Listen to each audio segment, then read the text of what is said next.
Happy Christmas, everybody, and welcome to Internet Roundup Christmas Edition. Yeah. I'm Chuck, this is Josh, and we've gathered some holiday feel-good stories, I guess. Yeah, to make the Christmas episode. Exactly. Because Christmas is like a couple days away. Yeah, I'm so excited. We tried to make it snow in here, but couldn't pull that one off. We didn't have the budget for that. Or could we do some fake snow, I wonder? We're not Aaron Spelling, man. That's true. We could probably hire Jerry to throw confetti on us. We could. So, Chuck, I've got one for you. Yeah. I've got a great site. It's called Wishbone Web.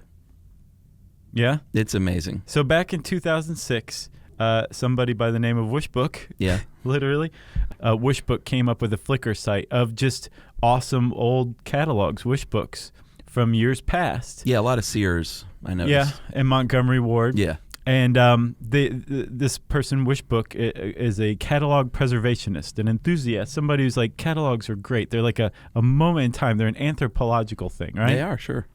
And apparently this Flickr site attracted somebody else named Jason to come on board, and the two got together, Wishbone and Jason, in 2006 and created Wishbone Web. Yeah. And they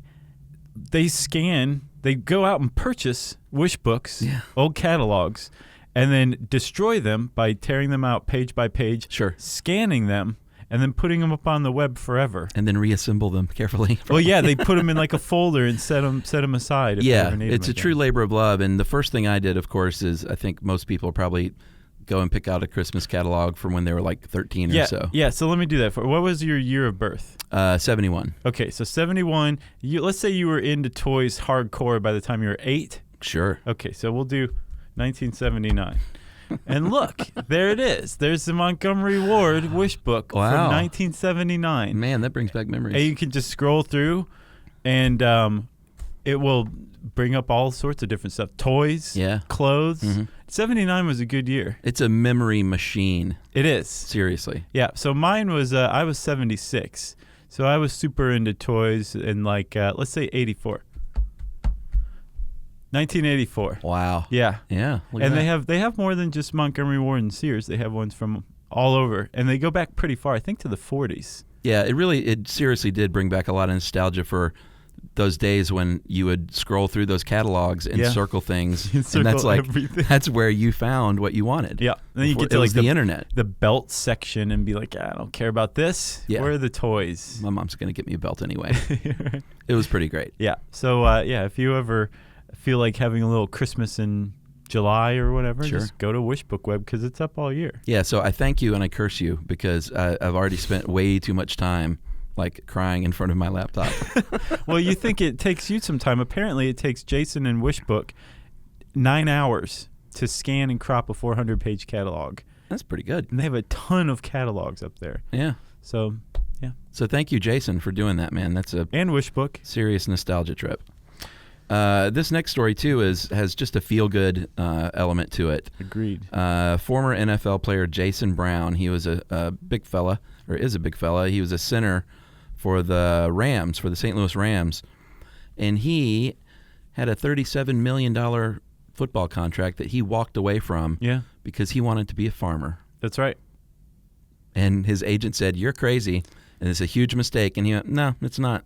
It's what I want to do." He said it twice. The agent did? No, he said, "No, it's not. No, it's not." In this article, at least, he says it twice. And the agent's like, "Can I be the agent for your farm?" Right. I mean, that's a pretty lucrative contract. 5 years, $37 million. That means he was pretty good. And apparently he was one of the best centers in the league. Yeah, but he was not a good farmer because he had never farmed before. So he looked literally on YouTube to find out how to do this stuff. Yeah. Bought about 1,000 acres in North Carolina. In Louisburg. Yeah, and the story doesn't end there. Like, oh, that's neat, he's a farmer. Right, who's a self-taught farmer. Well, that'd be good enough if it was just that. But what he is doing is he is donating the first fruit from each of his yearly crop to the needy, to food banks. Right. So his first year out, this year, he harvested 500 acres of sweet potatoes, which came to 100,000 pounds, and he gave the whole crop to local food pantries. Yeah, it's unbelievable. Yeah, even the guy who wrote this article told him he wanted to hug him. Yeah. And the guy was like, "That's all right, thanks. You're a journalist. What's your deal?" No, not hug. He said cuddle, which is even a little weirder. Yeah. And then it made it into the article, which is the Even weirdest weirder. part of all. Yeah, so his organization is called First Fruits Farm, and they said that he can like literally make an appreciable difference in that area of North Carolina in solving the hunger problem. For sure, yeah. So it's very cool. Louisburg isn't exactly like an urban metropolis. Yeah, sure. Yeah, 100,000 pounds of sweet potatoes, that'll go a long way. Yeah, that is very cool. So hats off to you, Jason Brown, and keep on with that tractor, my friend. It's a great story. Yeah. And everybody out there, you guys, Merry Christmas to you. Happy holidays. Whatever you're doing, we wish you glad tidings. Of great joy. Yeah.